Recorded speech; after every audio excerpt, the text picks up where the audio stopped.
Welcome to the big interview. Adriaan Hugo is co-founder of the product design company Dokter Misses, which is based in Braamfontein, Johannesburg. He started the company together with his wife and business partner, Katie Taplin, and Adriaan joins us now on the big interview. Adriaan, thank you for joining us. Thanks for having me. Can you give us a quick recap of what exactly it is that you do?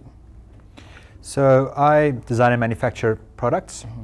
I'm a product designer, and product design is all the man-made things surrounding you, those are products, and they have to be designed. And I'm one of the guys that design those things. Do you think that the product design market in South Africa is generally a growing market?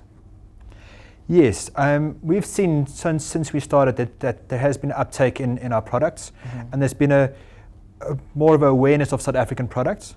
Look, there is manufacturing challenges in this industry that it's quite hard to compete with. Sort of the advanced manufacturing of Europe, and then also the mass production of China. Those are the two kind of things we stuck in between.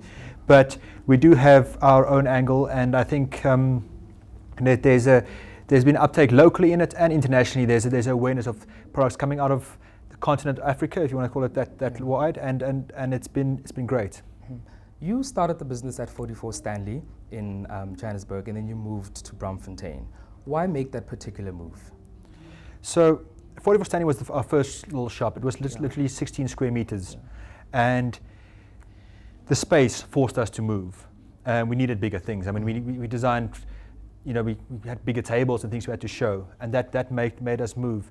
It wasn't a sudden move though. We did keep the shop, and then had 44 Stanley open up Braamfontein. And the weird thing that happened at that point was people would come to 44 Stanley, we'll tell them at Braamfontein.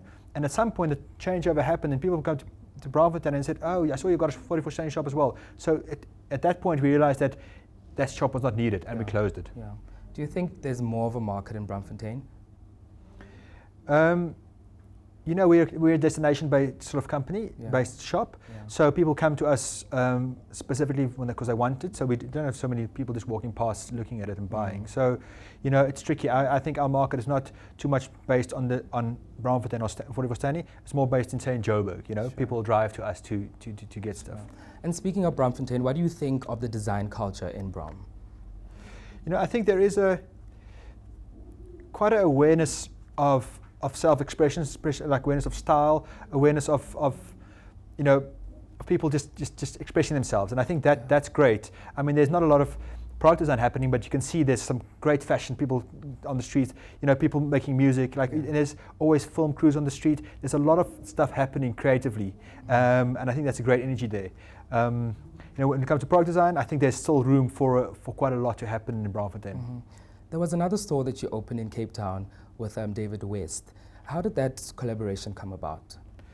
So we met David. He showed some work some of his clothes up at Co-op, and we just had a conversation. We said we wanted to move to Cape Town, and then I don't know how it came about, but his partner phoned us and said he's got the shop, and we just felt it was a great partnership between the two of us. Him bringing fashion and we bringing furniture to the space, and the energy that he had, and Elmi was his partner at that point. She had great energy to make it happen, and we just jumped into it and did it.